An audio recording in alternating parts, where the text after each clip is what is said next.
Salut à tous, on se retrouve pour la deuxième partie du 125 CR. Donc on l'a démonté, l'autre jour, complet. Maintenant on va passer au démontage du moteur, il est derrière.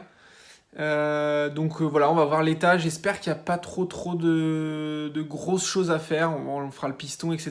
Je pense qu'on fera un vilo ou une bielle, on verra. Mais la boîte, j'espère que avec les pièces que j'ai assez pour refaire. Et puis que je vais pas découvrir d'autres trucs sur des motos qui ont cet âge-là. En général, c'est assez rare de pas avoir de gros problèmes, mais je croise les doigts quand même vu l'état général en assez bon état. Voilà, et puis du coup on va démonter ça et je vous ferai une petite vidéo, on regardera l'état des autres pièces, mais globalement c'est plutôt vraiment cool, il y a pas grand chose de vraiment HS quoi. Donc voilà, on attaque le démontage du moteur, c'est parti.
Le voilà démonté, pas de mauvaise surprise, donc ça c'est cool. Bon, il y a 2-3 trucs quand même, mais rien de trop méchant. Donc il y a la boîte, il y a des fourchettes qui sont, je sais pas si vous allez voir, qui sont quand même abîmées. Donc je pense que je vais changer les fourchettes, je vais les contrôler, je vais contrôler tous les pignons. J'ai des pignons où les crabos sont abîmés, mais bon, je dois avoir les autres. Donc normalement pas de souci. Donc là-dessus, la boîte, je pense que ça va se résumer à 3 fourchettes et bon, je vais quand même tout contrôler, mais je pense que 3 fourchettes ça va le faire. J'ai la culasse, il y a le je sais pas comment ça s'appelle, le plot de truc pour la durite qui est pas le même, donc ça m'embête un peu. Donc ça je vais voir pour changer. Alors je sais que ça s'achète pas, donc je vais voir pour peut-être trouver une autre culasse. J'en ai une autre, je vais voir si elle est propre. Le cylindre est vraiment pas mal. Donc évidemment on fera un petit truc, mais il a pas de marque, rien, et le piston est propre, étonnamment. Donc voilà, le seul truc qu'on peut dire sur ce moteur, c'était qu'il était vraiment dégueu. Je pense que les vidanges, on voit la couleur de l'huile, elle est vraiment, c'est un marron là, qui colle. Donc ça c'est chiant, mais bon voilà.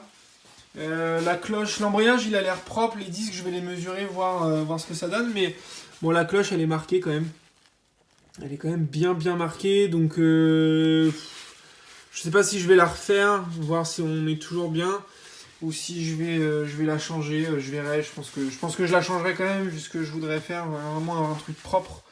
On va la changer, il y a le pignon fou là qui est, j'ai vu, il y avait la bague qui était un peu, je sais pas, tordue, bizarre, donc pareil, je vais changer.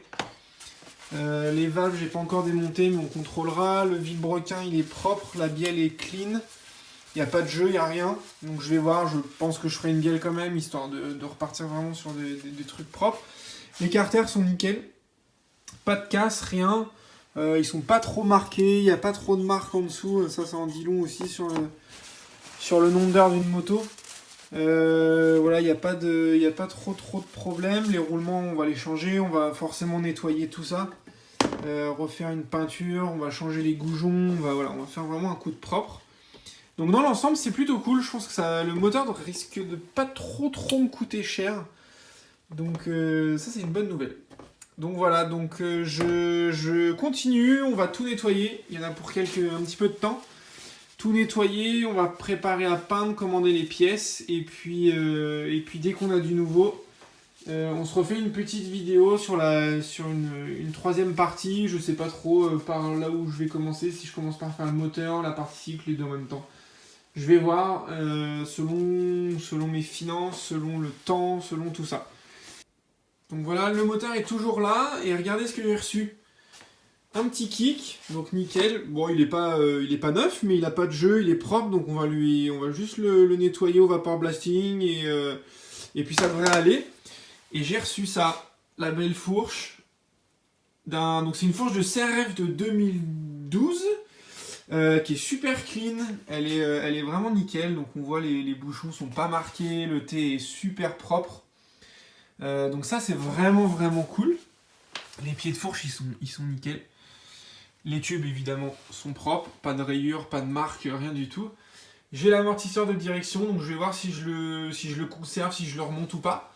Et voilà, donc je vais évidemment la démonter, vidanger, tout ça. Je vais normalement faire un petit truc sympa, je vous en dis pas plus, je vous ferai la surprise quand ça reviendra. Et puis on l'emmènera sûrement chez quelqu'un pour la préparation, avec l'amortisseur en même temps. Donc ça va prendre un petit peu de temps, le temps de tout faire, mais je pense que le résultat sera vraiment chouette. Et puis voilà, donc ce sera dans une autre vidéo, on vous montrera ça dans une autre vidéo quand elle sera prête. En attendant, je pense qu'on va attaquer le moteur. Donc voilà, je vous dis à une prochaine, n'hésitez pas à vous abonner si vous avez envie, et à nous suivre sur Instagram, Facebook et tout. A plus!